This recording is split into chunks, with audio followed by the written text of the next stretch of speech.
Mais alguém? Se não, vamos então para a nossa divisão de classe. Crianças.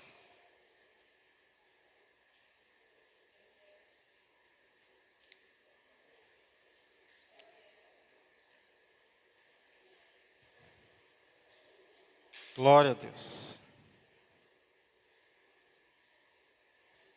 Vamos orar mais uma vez? Pai amado e Pai querido, mais uma vez, Senhor, nós queremos entrar em Tua presença, Deus, para reconhecer a nossa total dependência de Ti.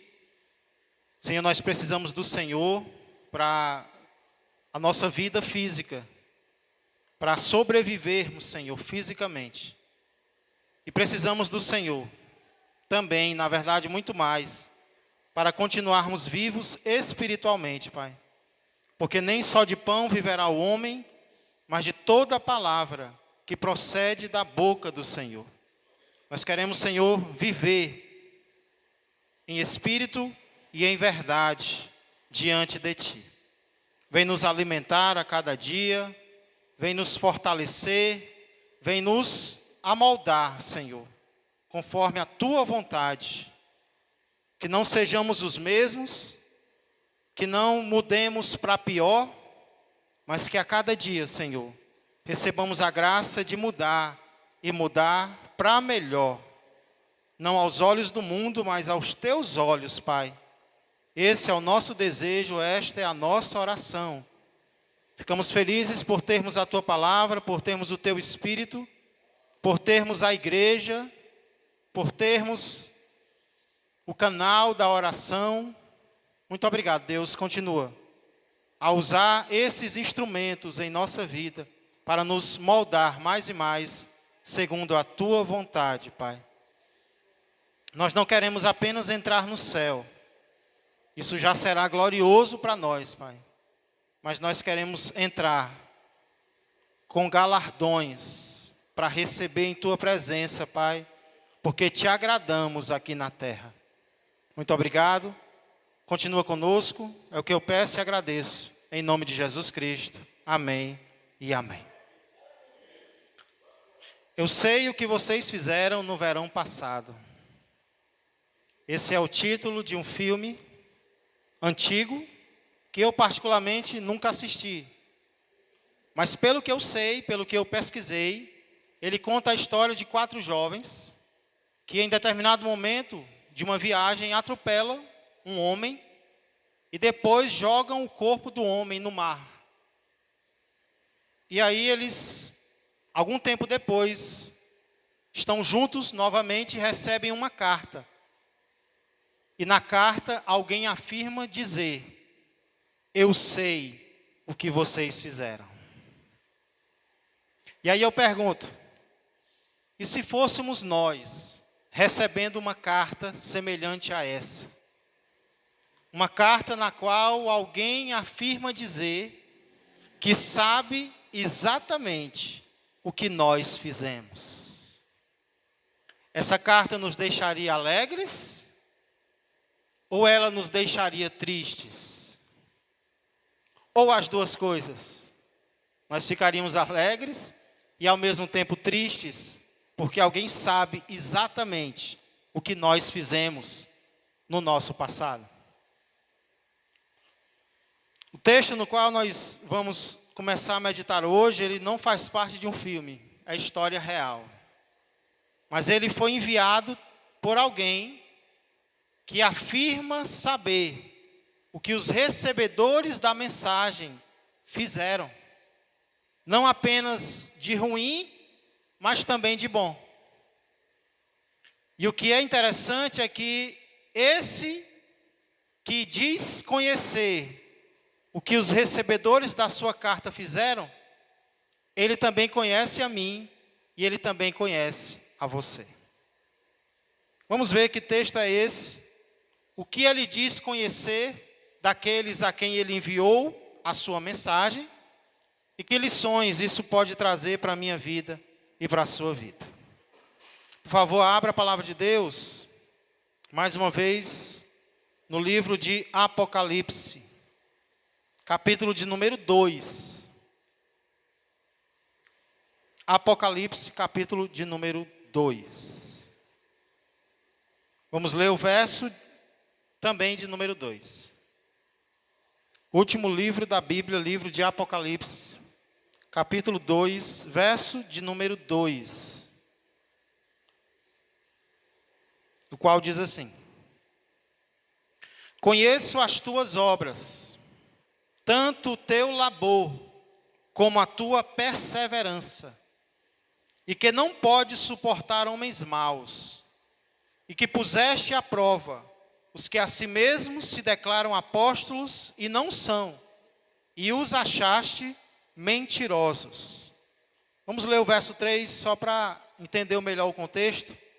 E tens perseverança, e suportaste provas por causa do meu nome, e não te deixaste esmorecer. Irmãos, esses versos que nós lemos, eles formam a terceira parte da carta de Jesus à igreja em Éfeso. Primeira carta que Jesus envia. Primeira parte da carta nós encontramos o destinatário dela, ou seja, a quem a carta foi enviada.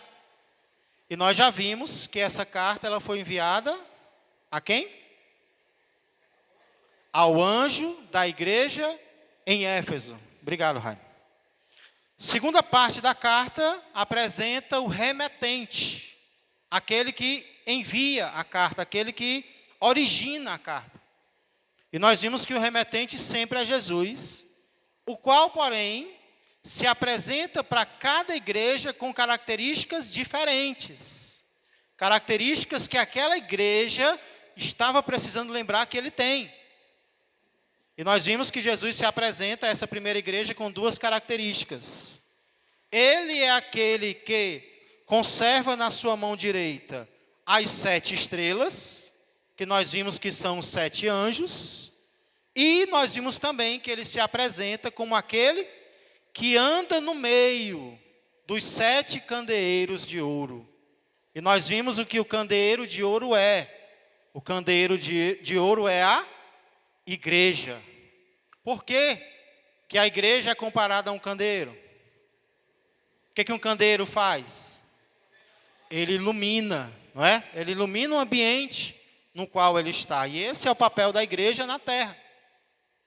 Nós devemos adorar o Senhor na terra, sim. Mas nós vamos fazer isso no céu, não é verdade? Melhor do que na terra. Nós devemos aprender do Senhor na terra, sim. Mas nós vamos aprender muito mais dele no céu.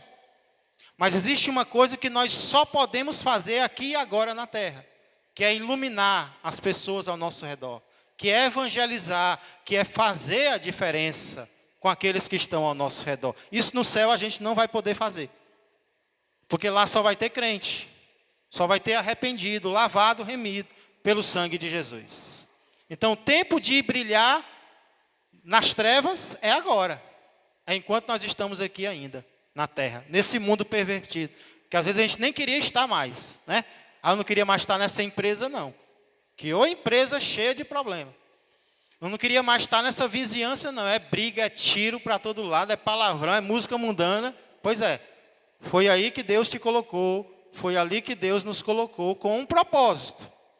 E não vai ser permanente. É um propósito passageiro, que a gente tem que aproveitar, de brilhar para essas pessoas. De demonstrar uma reação diferente da que eles têm. Nossa reação precisa ser diferente, irmãos. Dos descrentes ao nosso redor, nossa forma de se vestir, nossa forma de falar, as nossas ideias, os nossos pensamentos, as nossas palavras, tem que ser diferente do mundo em alguma coisa. É claro que em algumas coisas nós vamos ser iguais, né? Eles comem arroz e feijão e nós também. Eles comem ovo, nós também, né? Às vezes carne e nós também.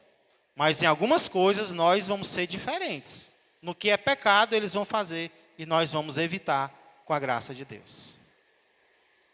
Então, segunda parte da carta é aquele que envia, o remetente. E agora nós chegamos à terceira parte da carta que Jesus enviou à igreja em Éfeso, que é a recomendação ou o elogio que Jesus faz à igreja. Olha como Jesus é sábio, irmãos. Na maioria das 7 cartas, Jesus, depois de apresentar a quem ele está enviando a carta, depois de se apresentar como aquele que envia, normalmente, ele faz um elogio à igreja. Tem uma frase que diz, primeiro o mel, depois o fel, né? E isso muitas vezes, irmãos, é sabedoria. Você tem uma repreensão para dar a alguém.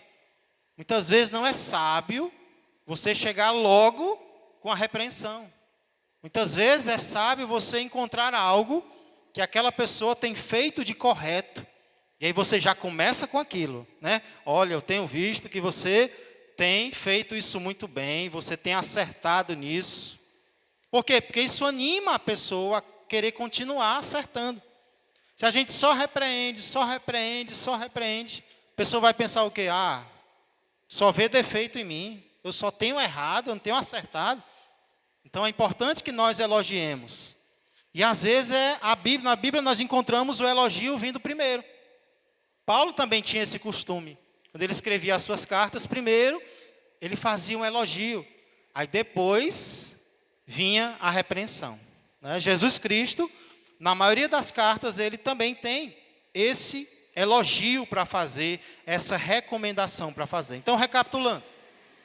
Primeira parte da carta, destinatário, a quem ela foi enviada. Segunda parte da carta, remetente, quem está enviando a carta. Terceira parte da carta, elogio, recomendação, aprovação de Jesus em relação à igreja. Aqui, irmãos, nos versos 2 e 3 que nós lemos, nós vamos encontrar pelo menos 8 coisas boas que Jesus vê na igreja em Éfeso. E aqui eu já faço uma aplicação muito importante, porque quantas vezes eu já não ouvi crentes dizendo: ninguém vê o que eu estou fazendo de bom. Quantas vezes eu já ouvi crente reclamando, né? Crente murmurando, se queixando. Ah, mas eu faço, e ninguém nota, ninguém agradece, ninguém reconhece o que eu estou fazendo, cansei de fazer algo de bom, porque ninguém reconhece o que eu faço. Isso é verdade ou é mentira? É verdade que ninguém vê? Não é verdade que os outros falam, né? Às vezes, se a gente não tiver cuidado, até nós mesmos. Mas é verdade que ninguém vê o que nós fazemos, igreja? Nós podemos dizer assim: nem todo mundo vê o que eu estou fazendo. Ah, e é verdade. Nem todo mundo vê mesmo, não. Nem nós vemos o que todo mundo está fazendo. Tem muita coisa boa sendo feita por aí que eu não estou vendo, nem você. Mas continua sendo feita. Então vai ter muitas coisas boas que a gente vai fazer e alguém não vai ver. Talvez era a pessoa que você queria que visse. Não vai ver. Porém, é mentira que ninguém vê. Porque tem um que sempre está vendo. E esse um vale por todos os outros. Esse um é o principal. Se ninguém mais visse e ele visse, já está bom. Porque é para ele que nós fazemos todas as coisas. Amém, igreja? Então aqui Jesus, ele vai dizer: eu sei o que você está fazendo.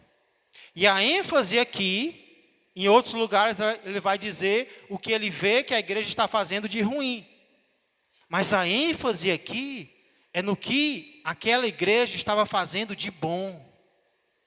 Eu conheço o que você tem feito. E esse verbo conhecer aqui, ele é um sinônimo de eu vejo, eu percebo, eu estou atento ao que você está fazendo. Então vamos ver o que Jesus cita aqui em relação à igreja que ele diz conhecer, que ele diz ver, que ele diz perceber. Amém?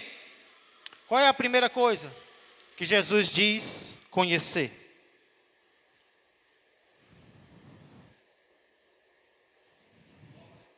Conheço as tuas obras. Conheço as tuas obras. Essa frase, irmãos, ela se repete em pelo menos 5 das 7 cartas. Olha como Jesus queria que nós soubéssemos disso.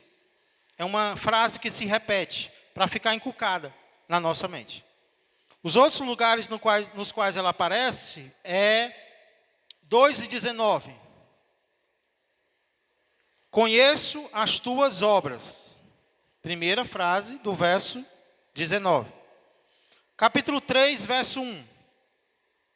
Ao anjo da igreja em Sardes escreve: estas coisas diz aquele que tem os 7 Espíritos de Deus e as 7 estrelas. Conheço as tuas obras. Capítulo 3, verso 8. Pai do Senhor, meus irmãos, bem-vindos. Glória a Deus, fica à vontade. Capítulo 3, verso 8. Conheço as tuas obras. Capítulo 3, verso 15.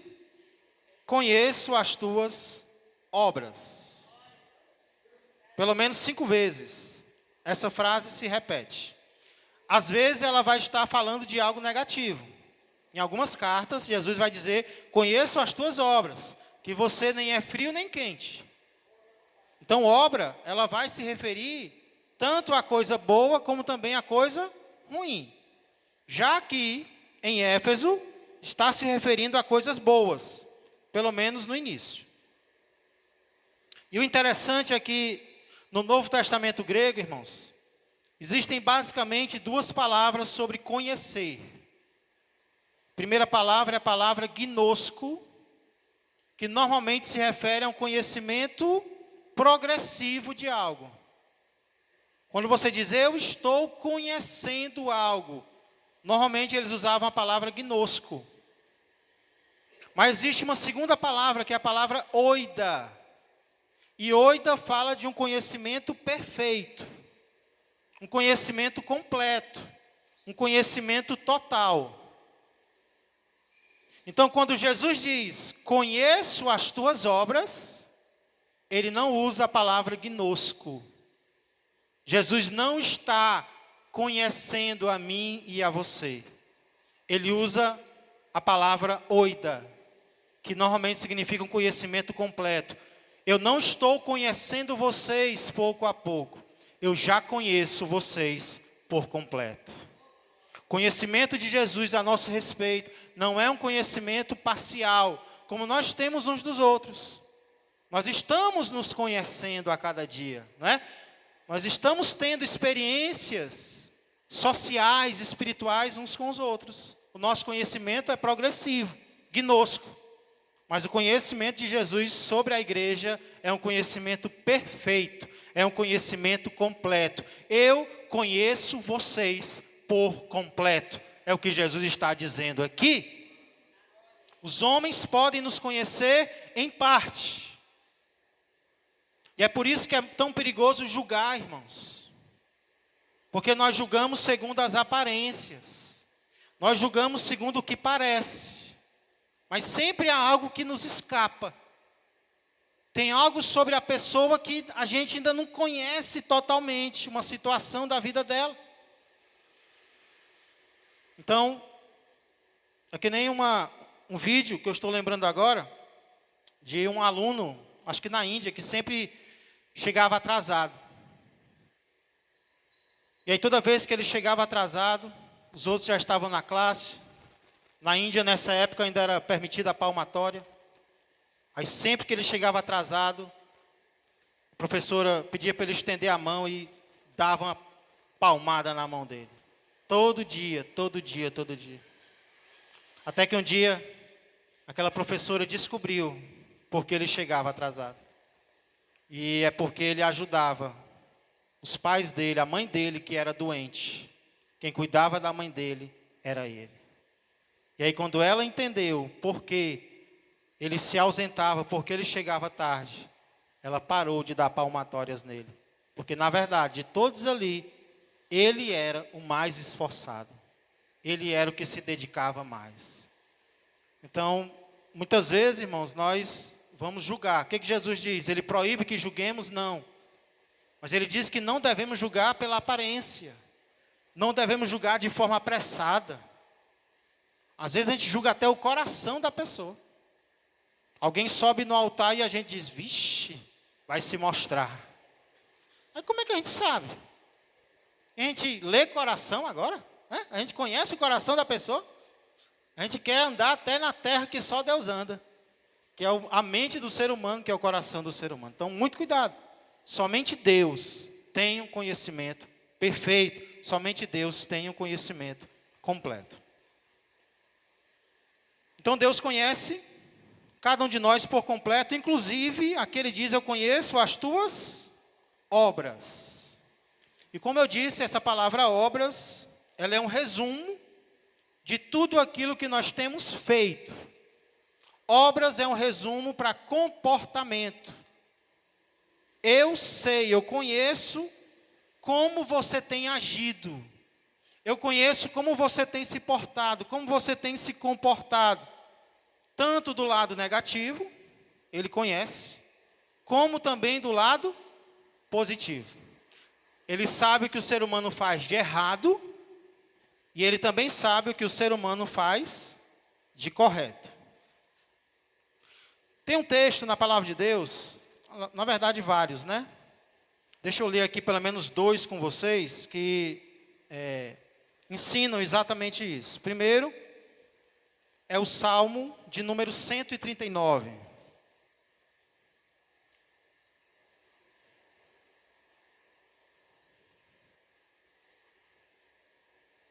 Quinta-feira nós lemos um pouco desse Salmo, quando estávamos tratando sobre o aborto. Mas hoje eu quero pegar os versos anteriores. Salmo 139, dos versos 1 em diante. Salmo de quem, hein? De Davi, né? Tem alguns salmos que a gente não sabe quem escreveu, porque não tem lá. É que nem alguns livros da Bíblia, a gente não sabe quem escreveu. Livro de Hebreus, só no céu que a gente vai saber, né? Parece que foi Paulo, mas Paulo sempre assina quando ele escreve. E aí tem alguns salmos também que a gente não sabe quem escreveu. Mas esse aqui a gente sabe, foi Davi. E aí, vocês estão tão calados hoje. Vocês estão com medo de alguma coisa, é? A gente está falando sobre Deus conhece tudo. Ele sabe o que vocês estão pensando, viu? Verso 1. Senhor, tu me sondas e me conheces. Sabes quando me assento e quando me levanto. De longe penetras os meus pensamentos. Esquadrinhas o meu andar e o meu deitar. E conheces todos os meus caminhos. Alguns caminhos que Deus conhece? Todos. Caminho aqui é aquilo que a gente decide fazer, por onde a gente decide ir. Tem coisas, tem caminhos que os filhos pegam que os pais não sabem. Mas Deus sabe. Deus conhece todas as veredas que os filhos pegam, que o marido, que a esposa, tudo aquilo que nós fazemos, Deus conhece. Verso 4. Ainda a palavra me não chegou à língua, e tu, Senhor, já a conheces toda. A gente nem falou ainda, e aí Deus já sabe o que a gente vai falar. Verso 5, tu me cercas por trás e por diante, e sobre mim pões a mão. Tal conhecimento é maravilhoso demais para mim. É sobremodo elevado, não posso atingir. Aí no verso 7, para onde me ausentarei do teu espírito? Para onde fugirei da tua face? Qual é o lugar da terra, igreja, no qual o Espírito de Deus não está? Onde é que a gente pode se esconder de Deus? Quem foi que tentou se esconder de Deus? Jonas, e conseguiu, né? Pegou um barco para ir para longe da presença de Deus, diz o texto. E aí ele conseguiu, porque a gente se esconde de Deus, né? Não tem como. Ele foi para o mar, e quem foi que criou o mar? Deus. Quem é o dono do mar? Deus. Então, para onde Jonas ia, Deus estava lá. Talvez Jonas pensou, eu vou para longe do templo. Eu vou para longe do templo. Se eu for para longe do templo, eu vou para longe de Deus, porque Deus está no templo. Essa é a ideia que às vezes alguns crentes ainda têm, que Deus só está aqui, ó. Saiu daqui, eu posso fazer o que eu quiser, né? É que nem as crianças que estão brigando dentro da igreja, e aí uma chega para ela e diz, ei, não briga dentro da igreja não. Aí lá fora pode, né? Porque Deus não está lá. Deus está dentro da igreja, Deus está fora da igreja. Aqui é o local sagrado no qual a gente se reúne para adorar a Ele. Mas Ele diz, eu não habito em templos feitos por mãos humanas. Ou seja, eu não estou apenas ali, eu não estou preso ao templo. Eu encho os céus dos céus. Como é que eu vou estar dentro de um local só? Então Deus está aqui, eu creio. Como nós vimos, Ele anda no meio da igreja. Mas não se engane, quando a gente sai, Ele está lá também. Aí o salmista continua, se subo aos céus, verso 8, lá estás. Se faço a minha cama no mais profundo abismo, lá estás também. Se tomo as asas da alvorada e me detenho nos confins dos mares, viu, Jonas? Ainda lá me haverá de guiar a tua mão e a tua destra me susterá. Interessante que aqui ele não fala no negativo, irmãos. Ele fala no positivo. Ainda que eu esteja longe, eu não estou só, porque a tua mão vai me guiar lá também. A tua mão me susterá, vai me suster. E aí no verso 11, se eu digo, as trevas com efeito me encobrirão, e a luz ao redor de mim se fará noite, até as próprias trevas não te serão escuras.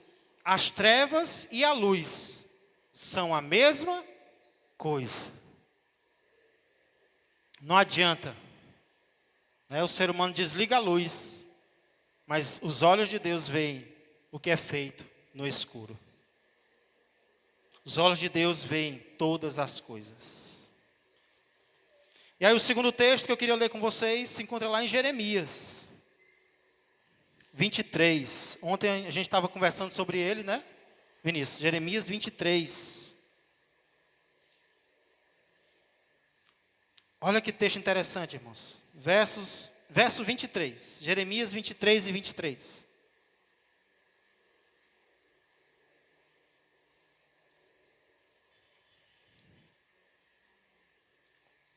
Acaso sou Deus apenas de perto, diz o Senhor, e não também de longe? Tem um louvor que é baseado nesse versículo, né, Rafael? Qual é, hein? És Deus de...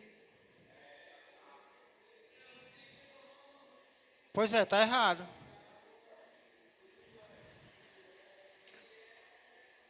Olha os cantores aí aparecendo, né? És Deus de perto e não de longe. Só que aqui diz, sou Deus apenas de perto, diz o Senhor, e não também de longe. Então, sem querer mudar a letra, mas talvez o mais correto seria, és Deus de perto, também de longe, né? Ele é Deus de perto e Ele também é Deus de longe. Se eu estou perto, Ele está presente. Se eu estou na Caucaia, Ele também está presente, né? Os irmãos aqui da Caucaia estão aqui presentes conosco, que Deus está lá, Deus está aqui, Deus está em todo canto. Louvado seja Ele. Agora olha o 24. Ocultar-se-ia alguém em esconderijos, de modo que eu não veja? Diz o Senhor, Porventura não encho eu os céus e a terra, diz o Senhor. Então alguém vai se esconder, vai se ocultar em esconderijos para que eu não veja? Não tem como. Não tem como. Não tem como a gente querer fazer algo de ruim e Deus não vê. Assim como também não tem como a gente fazer algo de bom e Deus não vê. Tudo de bom que nós fazemos, igreja, Deus está vendo. Você pode estar sozinho no ambiente, né? Como às vezes tem irmão, tem irmã que vem zelar a igreja aqui sozinho, né, irmã Girlene? Às vezes está só a Girlene aqui, às vezes está só o irmão Fábio, às vezes está só outro irmão fazendo algo aqui sozinho. Ninguém está vendo o que eu estou fazendo. Está sim.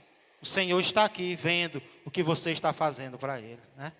Glória a Deus. Rafael, microfone, Rafa. Momentinho.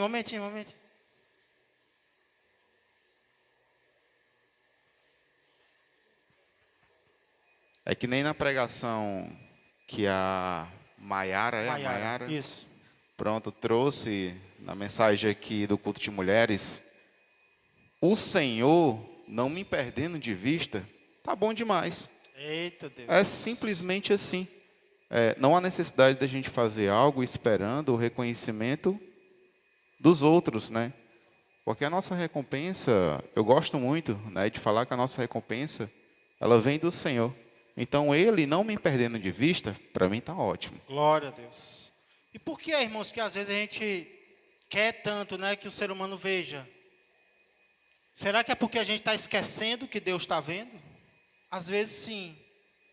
Às vezes, é claro que a gente quer que as pessoas sejam, como eu disse domingo passado, é natural nosso. A gente está ministrando para os irmãos e a gente quer que os irmãos recebam algo. Mas uma coisa é nós colocarmos isso como uma consequência. Outra coisa é a gente colocar isso como uma causa do que a gente está fazendo. A causa do meu trabalho não são as pessoas, como o Vinícius disse no início, aqui durante o louvor, né? Não é para agradar vocês, mesmo que nós queremos que vocês sejam edificados. Mas qual é a causa do Vinícius da Paloma estar aqui louvando ao Senhor? Deus está aqui pregando, de vocês estarem aqui recebendo. É o Senhor que está vendo o que nós estamos fazendo. Ele é quem dá a recompensa, né?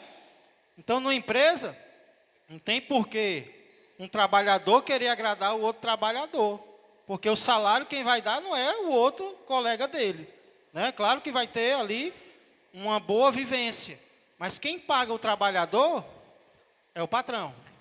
Espiritualmente falando, quem nos recompensa é o Senhor. Então eu vou fazer tudo para Deus, e quando eu faço para Deus eu não vou desistir por qualquer coisa, porque Deus está se agradando do que eu estou fazendo.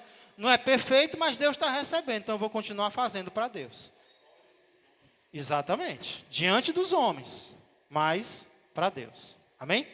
Tinha mais alguém aqui, Gilson. Paloma, depois Gilson. Primeiro as damas, né, Gilson? É porque a Paloma quer citar o mesmo versículo que eu quero citar, pastor. Olha aí, rapaz. Mas eu vou fazer uma observação e ela cita. Né? Porque às vezes também, né, a gente até costuma, quando a gente vai fazer algo para Deus, a gente pede para Deus confirmar. Sim. Por exemplo, muitas vezes quando eu vou levar uma palavra, eu peço que Deus me confirme no final que aquilo que eu disse veio dele e que Sim. aquilo agradou a ele. Sim. E como ele costuma confirmar isso? Geralmente ele costuma confirmar quando a gente vê que uma pessoa foi até o altar e se arrependeu. Sim. Porque as nossas palavras não têm poder para trazer arrependimento ao coração de alguém. Então, quando alguém vai ao altar se arrependendo, a gente sabe que aquilo que foi dito veio de Deus. Porque é a palavra dele que faz nos arrepender. É o Espírito Santo que nos convence do pecado. Exatamente. Eu costumo pensar assim, Vinícius. Como é que Deus se agrada comigo? É quando eu sou usado para ajudar o povo dele. Então, eu demonstro o meu amor a Deus amando as pessoas que ele ama. Está tudo ligado, entendeu? O que eu não vou colocar, o que eu não vou fazer é inverter os lugares. Eu colocar a pessoa primeiro e depois Deus. Senão vai acontecer aquilo que a gente conversou ontem, né? Algumas igrejas estão tendo como objetivo agradar as pessoas, né? Dizer o que é bom para as pessoas ouvirem, coisas agradáveis, né? É o famoso evangelho coach, o evangelho que coloca o homem no centro. Aí quem é que eu estou desagradando? Eu estou agradando o homem e eu estou desagradando a Deus. E eu ainda estou prejudicando o homem, porque eu não estou avisando a ele do incêndio que está acontecendo na casa dele. É como se estivesse acontecendo um incêndio na casa do Rainer, eu sei, e eu digo, Rainer, está tudo bem, viu? Não se preocupe não. E os móveis pegando fogo. Estou dizendo o que ele quer ouvir, mas eu estou ajudando o Rainer? Não. É mais fácil eu dizer, Rainer, a casa está pegando fogo, faz alguma coisa. E aí, é uma notícia ruim, mas isso vai fazer com que ele tome alguma atitude para consertar aquela destruição, né? Então, infelizmente, essa é a sequência, né, Vinícius? Meu foco é agradar a Deus. E como é que eu vou agradar a Deus? Dizendo aquilo que o próximo precisa ouvir para ser salvo, para se transformar. E aí, amor a Deus e ao próximo estão juntos. Os dois, não é que eu vou desprezar, eu só quero saber de Deus agora, não quero saber de vocês. Não, não é por aí. Que aí Deus vai se desagradar comigo, né? Tem gente que quer ser ignorante. Não, meu foco é só agradar a Deus e pronto. E aí? E a pessoa que Deus ama? Né? E o segundo que está ligado com o primeiro, né? Que Deus uniu, o homem não separe. É o primeiro e o segundo ali casados. Então, as duas coisas estão juntas, mas nessa ordem. Sempre que alguém chega com um problema aqui na igreja, às vezes, problema familiar. Aí o que a pessoa quer, às vezes? Quer consertar a família. Não quer consertar a vida com Deus. Aí o que eu explico? Eu ilustro com a camisa, né, de botão. Você tem camisa de botão em casa? Tem ou não? Mas olha para mim então, né? Esse primeiro botão, se eu abotoar esse primeiro botão na casa errada, o que vai acontecer com as outras? Todas vão vir erradas, né? Mas se eu colocar o primeiro botão na casa certa, o que vai acontecer com as outras? Certas também. Esse primeiro botão é Deus. E Deus merece estar na primeira casa. Se você colocar Deus na primeira casa, Ele vai colocar os botões na casa certa. Mas se você quiser colocar alguém na primeira casa, a sua vida vai continuar desmoronando. Então, em primeiro lugar, conserte a sua situação com Deus. A pessoa entende e muitas vezes faz, né? Então, essa é a sequência, né? Paloma, depois o Gilson. Eu ia começar com outra coisa, mas lá em Jeremias, ele adverte, né? Deus, através de Jeremias, adverte principalmente os falsos profetas por fazerem exatamente isso, né? Eles diziam aos homens, não, vocês vão ser salvos, não, Deus ama vocês. Paz tereis. Era o inimigo ali ao redor. Isso, nos falsos profetas. E aí o Jeremias adverte principalmente os falsos profetas, né? Exatamente. Sobre eles não estarem pregando a verdade, e sim o que os homens queriam ouvir. Exatamente. Profético, né, Paloma? Profético, é. Aí voltando, porque o versículo que a gente queria dizer, né, é algo que eu sempre gosto de frisar bastante nas reuniões do Agapinho, é lá em Hebreus 6:10, que diz assim, porque Deus não é injusto para se esquecer da vossa obra e do trabalho, do amor, que para com o seu nome mostrastes, enquanto servistes aos santos e ainda servis. Glória a Deus. Porque muitas vezes acontece isso mesmo, né? A gente quer servir a Deus, mas a gente se entristece quando o homem não reconhece. E eu sempre digo, gente, vocês estão na salinha, só quem está vendo é as crianças. Mas Deus também está vendo, né? E o trabalho de vocês não é comigo ou com o pastor. Não fique esperando que a gente vá elogiar vocês sempre. Mas tenho certeza que Deus não vai se esquecer do trabalho que vocês estão fazendo, né? E às vezes nosso coração é enganoso, né? Quer ter essa atenção dos homens que muitas vezes não vem. Eu digo, gente, não desanime, se não está vindo, viu? Deus está vendo. É verdade. Glória a Deus. Deus não falha jamais, né? Mas é verdade, isso aí é verdade. Esse versículo Hebreus 6:10, ele resume, né, tudo que a gente falou aqui. Deus não é esquecido para lembrar do trabalho de vocês. Amém. Eu acredito, eu entendi, e hoje meu pensamento é outro. Antes de conhecer a Cristo, nós era ruim por natureza, porque nós praticávamos as obras da carne.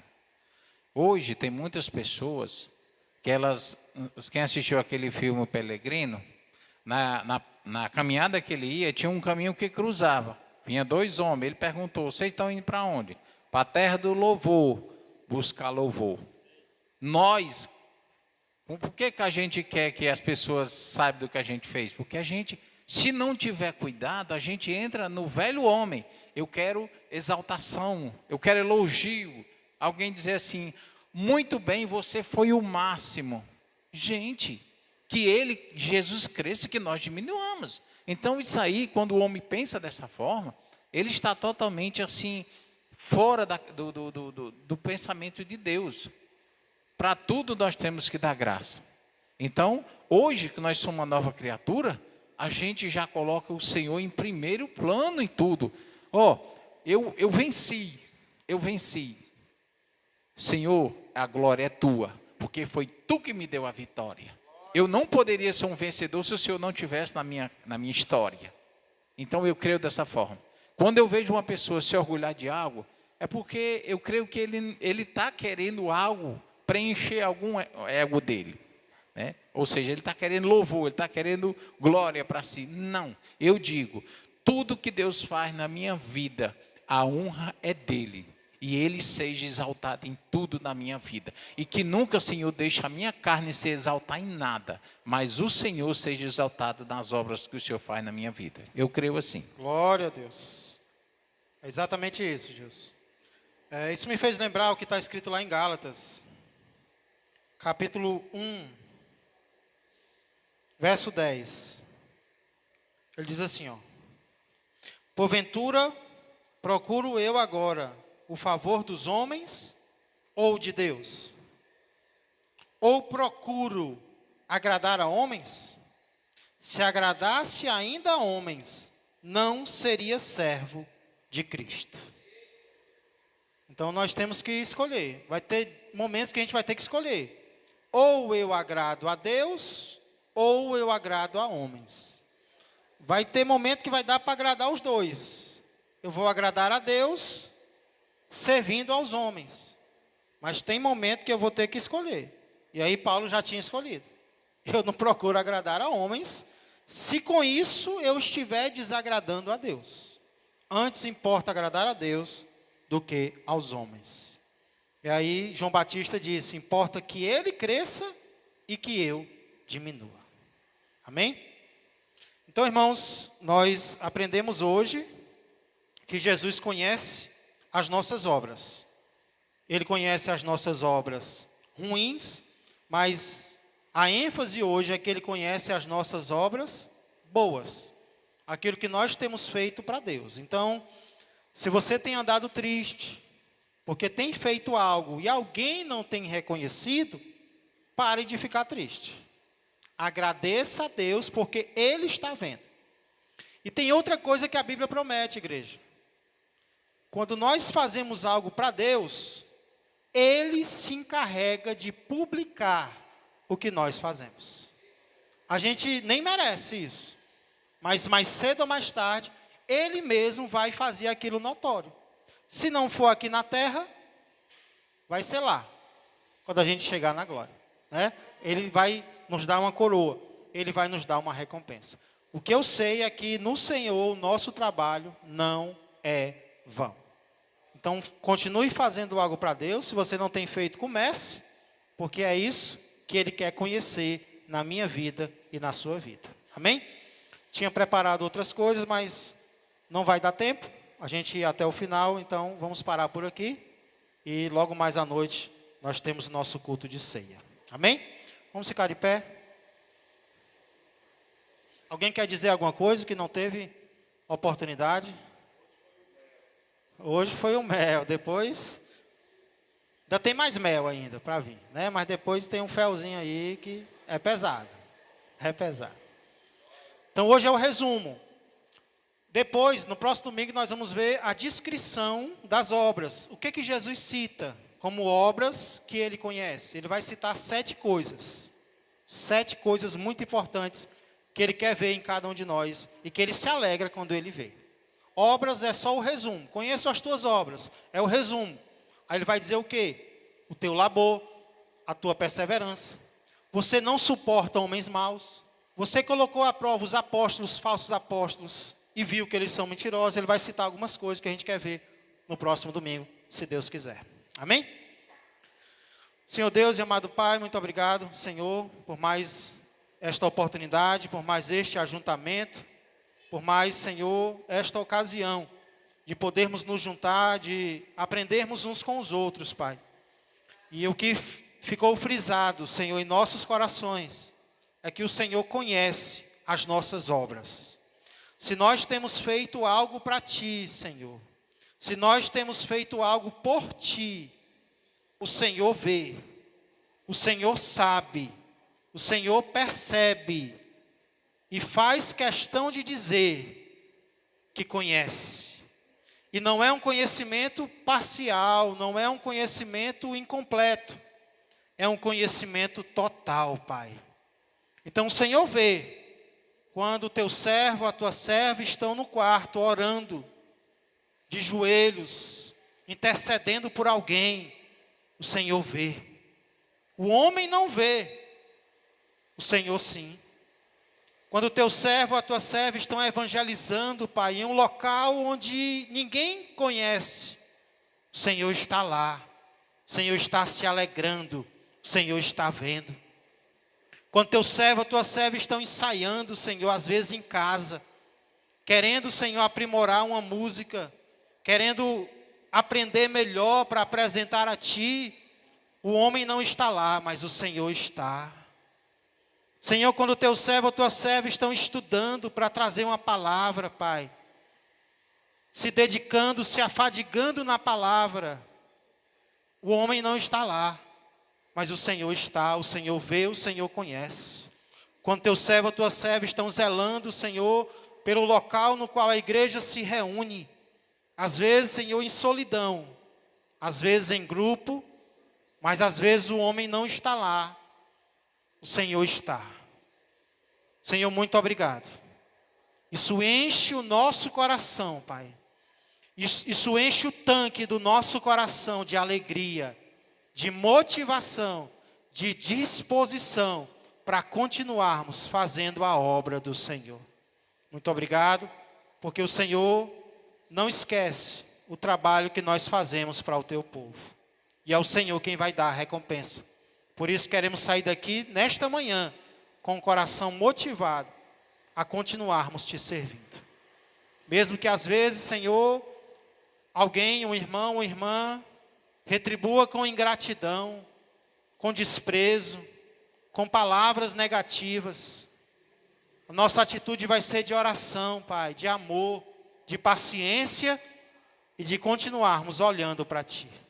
Muito obrigado, Senhor, porque Tu nos conhece e nos conhece por completo.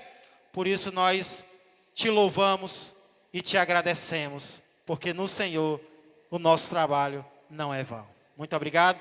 Sei com o restante deste dia, sei com as eleições que estão acontecendo hoje, para um cargo tão importante, Senhor, da nossa comunidade, que o Senhor abençoe, que o Senhor guie tudo, e logo mais à noite, o nosso culto de ceia, seja mais um momento de Te louvar e de lembrar do que o Senhor fez por nós. Tudo isso eu peço e já agradeço, em nome de Jesus Cristo. Amém, amém e amém. Deus abençoe o dia de todos. Eu desejo que a graça do Senhor Jesus, que o amor do Pai e que a comunhão do Espírito Santo permaneçam e cresçam mais e mais na vida e na família de todos vós. Um ótimo dia a todos. Que Deus os abençoe.